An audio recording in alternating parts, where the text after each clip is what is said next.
मिनबहादुर गुरुङलाई धेरै धेरै सल्युट छ, किनकि धनी भइकन पनि सबैको हात माथि हुँदैन।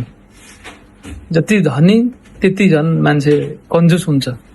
त्यतिको धनी मान्छेले कमसे कम सहयोग चाहिँ गर्नुपर्छ। यतिको हाम्रो रविन्द्र ढाँड जतिको व्यक्ति यति राम्रो खेलाडी अनि हामीले पाएका छौँ होइन, उसलाई चाहिँ हामीले साथ सपोर्ट गरेर उसलाई प्रायोजक त्यसरी गरेर मिनबहादुर गुरुङले 3 वर्षको लागि कन्ट्र्याक्ट साइन गरेको छ।